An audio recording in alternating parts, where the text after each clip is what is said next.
All right, before we continue, this is for all the independent music artists across the board. That's from the songwriters, the producers, the publishers, on down to the recording artists. I need y'all to tap in. This will be real quick. If you plan on continuing to pursue or start pursuing a career in music, if you haven't done so already, you definitely need to get familiar with the inner workings of the business handled outside of the creative process. A lack of knowledge on the administrative end, that can lead to you being lost out here in the oversaturated music industry. But you can avoid being lost by tapping into getting the necessary resources brought to you by the College of Hip Hop. They have artist ownership tools to help you navigate the music business. Now there's 2 artist ownership bundles. The Artist Ownership Bundle 1, it includes 4 video lessons to assist the artists in owning the rights to their musical works, along with a PDF to visit the website locations taught in the lessons that include basic copyrights, publishing, and encoding. Now Artist Ownership Bundle 2, it includes 3 video lessons that assist the artists in owning the rights to their musical works, along with the resource guide to visit the website locations taught in those lessons that include the Articles of Incorporation, ISRC encoding, and basic trademark. You can access both bundles by clicking on the links I've included in the description of this episode. Now let's continue with the show.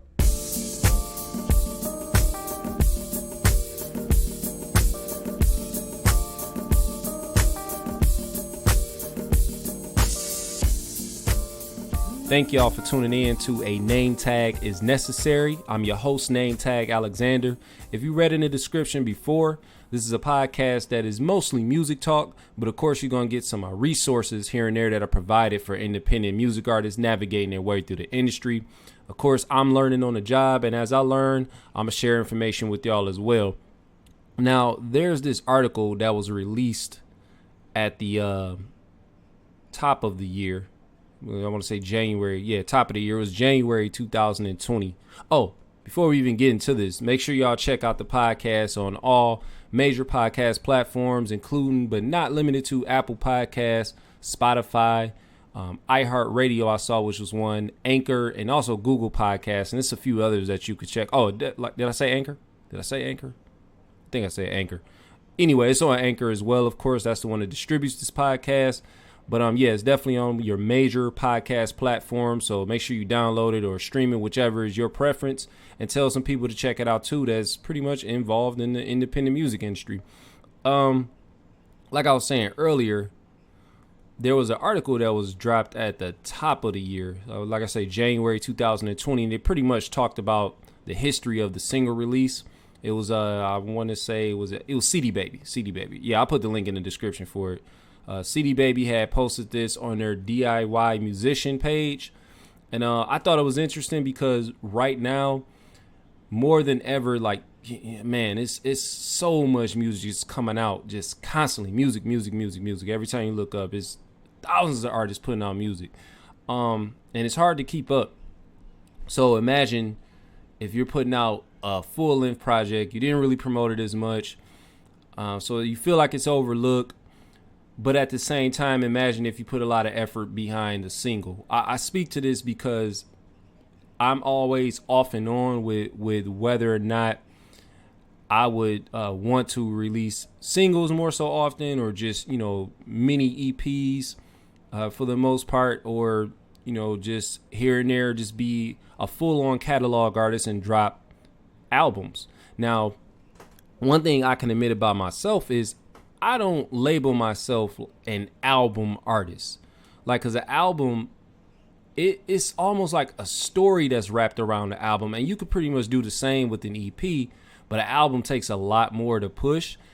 I've had albums, obviously, if you look at my history, there's The Name is Tag, there's For Namesake, shout out to Nameless, we got new work coming as well.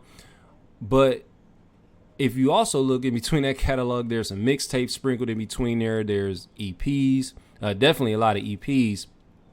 And I had this run for a minute, probably around like maybe 2019, early 2019, where I was like, yo, I'm going to just start putting out singles. And I did it for a minute, but eventually that turned into an EP. I just felt like I had to go ahead and put out an actual body of work, a short body of work, but body of work nonetheless.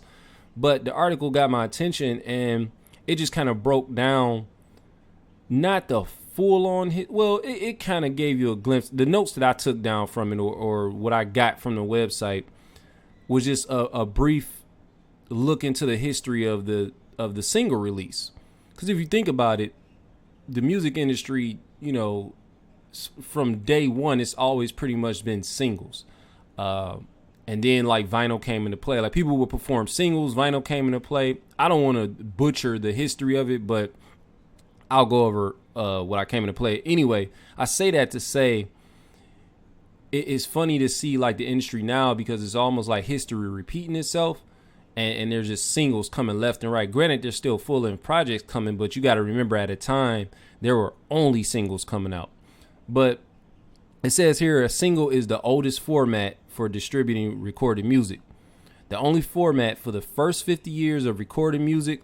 It was first sold on wax cylinders and brittle shellac disc, and eventually it was on a more sturdier vinyl. There had the rock revolution of the 1950s, which solidified the 45, which was 45 like RPM, which basically means revolutions per minute. And that was the also, I want to say, the 7-inch single. That's how that became a part, you know, in music history due to RCA Records. Now, after the introduction of the full-length LP, which was, you know, an album, the 45 still remained like the main format of choice for both new artists looking to release their first few songs, or established artists to pretty much submit their singles to the radio stations. Damn, could you imagine like actually now like submitting vinyl, like going to the radio station like, yo, this is my new joint and it's a piece of vinyl. Like that's crazy. When now you're just more so emailing or probably giving them a flash drive. But like I say, the established artists, they took their singles to the radio stations on vinyl. So you had artists like the Beatles, Rolling Stones, and a bunch of other British bands that all damn, that is crazy. So Rolling Stones, Beatles, and a bunch of other British bands that all introduced themselves to the music on a 45. Basically just a single. After music pretty much went digital, years down the line with CDs, indie artists still were using the 45 to launch their careers. So, see, that's some shit I didn't even know. Like, with CDs being, at that time, like, something that was super popular, people were still using the 45. Like, I didn't know that. Now, in the digital age, the single is reclaiming its status. He's talking about today. In today's time, the single is reclaiming its status as the dominant format. As music consumption has shifted towards streaming, releases have gotten shorter and shorter, with some artists treating albums as an afterthought or eschewing them all together. Artists are no longer required to release just 1 or 2 singles in advance of a big album release. I said Billie Eilish released more than 15 singles before her 2019 debut album. Now, I'm not familiar with Billie Eilish's body of work at all, but I could just about guarantee, and I'm gonna check into this after I finish recording, that out of what it said 15 singles that she released, I could just about guarantee that maybe 11 of them were on the album that she released. And I'm gonna look into that. I damn near just want to do the research and see what the names of all the singles were, and see like, okay, how many of these were on the album. And I'm guessing, just a wild guess, I could be wrong. I'm okay admitting that I'm wrong, but I can bet that it was 11 of them probably that made the album. But they say she put out 15 singles before her first album in 2019. Now it says listeners have way more options and attention spans continue to shorten, and releases shorten to match those attention spans, which is crazy because I was thinking about this the other day about like, damn, sometimes I'll like write a song and I'll feel like, all right, this don't really need a second verse. Now, remember, there was a time in music, especially in hip hop, where there were 3 verses. Like you had 3 long, we talking about 3 16s. You know what I'm saying? So now I'm like, all right, I just write a long verse on this. I maybe give you like 24 bars, a hook in between and after, and that's okay. Nowadays is okay. Back then you probably get shunned for that shit. Like, man, where the rest of the song at? But you know, with this streaming era, it's crazy. You don't have to give like completely long songs.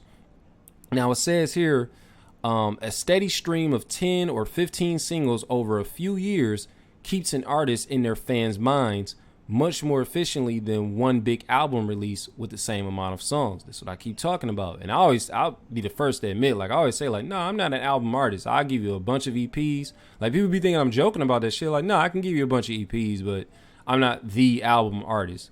Like, I could sit down and put together an album. I've done it before, but if you really go back to listen to those albums, it wasn't like a story centered around it. Not saying like I'm literally telling stories on the album, but I mean like the story centered around it. It was just me putting on a well display of rapping, you know what I mean? Rapping ability, some dope ass beats, but you got listeners that support it and they fuck with it.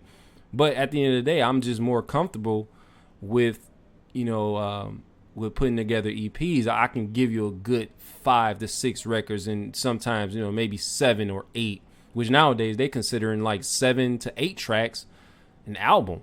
You know what I'm saying? If you look back at it, Thriller was how many joints? 9? 9 was Thriller, so that was an album. You know what I mean? And that's more so considered an album now. But and then it kind of goes up and down because you will look at some project and then say 9, and they'll call it an EP. So it's really based on the and I don't want to give the incorrect information on that, but it's really based on the time limit of the timing of the project. So the EP, I forget how many minutes it is for an EP as opposed to an album. I know an album, damn, is it like 45 minutes or something? I could be wrong. I'm not gonna say the wrong shit and get fact checked out here, but I'll look that up after I finish recording. But it says, what is a single now? In the analog days, a 7-inch single record was rarely a single song. There are 2 sides to vinyl, so the main song, which basically the lead single, would go on side A, and the B side would be a sort of what they would call an anything goes spot. And usually the B sides, especially on albums, used to be incredible. I'm trying to think when Helter Skelter, rest in peace, Sean P. But they dropped it was their debut album, and they had a single where it had Operation Lockdown. Came out in the 90s, I forget the year, but Operation Lockdown was the main single, and on the other side it was a single on there. I hope I ain't getting his name wrong because I don't got nothing to prove as fact in front of me. But the other single, the B side, was the Wiggy. And the Wiggy was so dope, man. Ruck and Rock. They were on there spitting. Like I listened to that more than Operation Lockdown, and probably because I had burned the single out because the video was out at the time too. But man, that came to mind like when I just thought about like the side A and side B format. But the B side would just be, this is anything goes. People gonna fuck with it more than likely, but it wasn't as big as the single. So sometimes it would be a cover. If a band did the project, it would be a cover that the band recorded that really didn't have a place anywhere else, or it would be a live version of one of their previous hits. And usually, I think I heard Illuminati G say this on the What the Fuck Did I Miss podcast, and he was like, I don't really fuck with the covers like that because it's almost like a remastered version, which really wasn't hitting. I agree. Because I'm not really into this is a live version of it. It depends on how good the live version is. But anyway, it goes on to say singles today aren't that much different from what a single was in the 50s. It goes on to the main streaming platforms on Apple Music. The single release is 1 to 3 tracks. The entire release is 30 minutes or less, and all individual tracks are less than 10 minutes. So you can put out a 30-minute project, and if all of those joints on there are less than 10 minutes, of course, or totaling to less than 10 minutes, then that's considered a single. Now, on Spotify, the release is under 30 minutes. Same thing as far as the release having to be 3 or fewer tracks. The last thing it goes on to say is like why should you release a single? And it says singles are quickly taking back their spot as a major format in modern music. So that's something that I kind of I don't want to say get in my own way with, but I kind of I'm pretty indecisive about that as far as like, well, do I want to go ahead and release or just keep building up and put this out together as a full project? And it really depends on how, and just to use this word, cohesive those songs are.